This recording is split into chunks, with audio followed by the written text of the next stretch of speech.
मैं एक लड़के से बहुत मोहब्बत करती थी।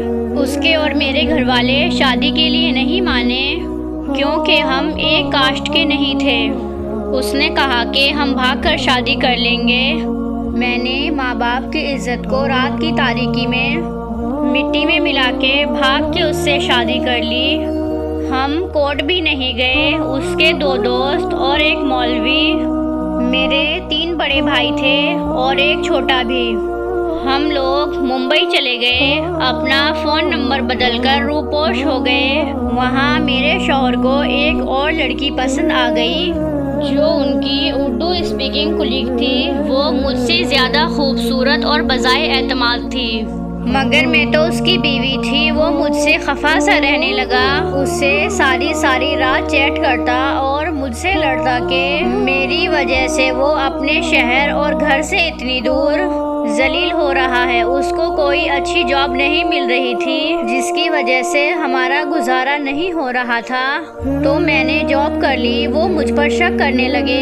हालात इतने संगीन हो गए कि हम एक दूसरे के साथ नहीं रह सकते थे। मैंने उससे कहा कि आप आज़ाद होना चाहते हैं तो हो जाएं। वो वापस लुधियाना आ गए और अपने घर वापस चले गए। मैं कहाँ जाती?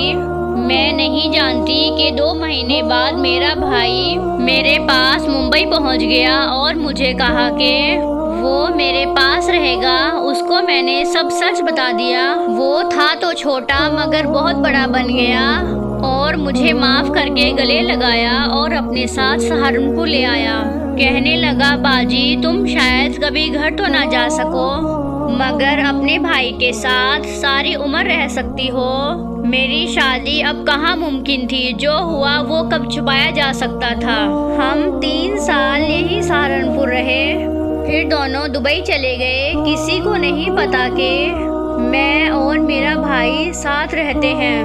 मैं दुबई में जॉब करती हूँ और मेरा भाई पिज़्ज़ा डिलीवरी का काम करता है और जब अम्मी अब्बू को वीडियो कॉल करता है मैं उनको साइड से देखती हूँ और उनकी आवाज़ सुन लेती हूँ। वो हर ईद पर साल में एक बार बस मेरा नाम लेता है तो वो लोग बहुत गुस्सा होते हैं कि उसका नाम मत लो, वो मर चुकी है हमारे लिए। मेरा भाई 32 साल का है। वो कहता है कि मैं कभी भी शादी नहीं करूँगा और अपनी बहन के साथ रहूँगा। बड़े भाइयों की शादी हो चुकी है, उन सबके बच्चे हैं। मेरी तो जैसे तैसे कट ही जाएगी। वो बस शादी कर ले। उसने मुझे एक बार भी नहीं कहा कि बाजी तुम शादी कर लो। कोई इतना प्यारा कैसे हो सकता है जैसे मेरा भाई है। और मैं उन सब लड़कियों को एक बात ज़रूर कहूँगी कि लव मैरिज ज़रूर करो मगर जब तक लड़के के वालिदैन साथ आकर ब्याह कर ना ले जाएं। एक लड़के के साथ चोरी छुपे शादी ना करो।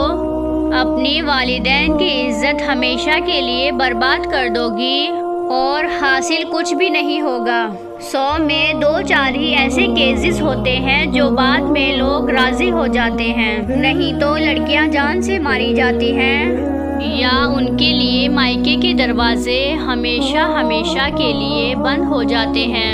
एक इंसान कभी भी पूरे खानदान का नेमल बदल नहीं हो सकता आशिकी के ज़माने में। ये बात अकल में नहीं आती। घर से जैसे ही पैर बाहर निकलता है कुछ ही दिनों में अकल ठिकाने लग जाती है और तब बहुत देर हो चुकी होती है। मेरा भाई मेरे पास मुंबई ना आता तो आज मैं शायद गंगोबाई जैसी फाहिशा होती, भाइयों के हाथों या फिर इस समाज के मर्दों के हाथों मरकर मिट्टी हो गई होती। ना जाने कहाँ जिंदगी की सांसें पूरी करते हर रोज़ जलील हो रही होती और सबके भाई मेरे भाई जैसे नहीं होते।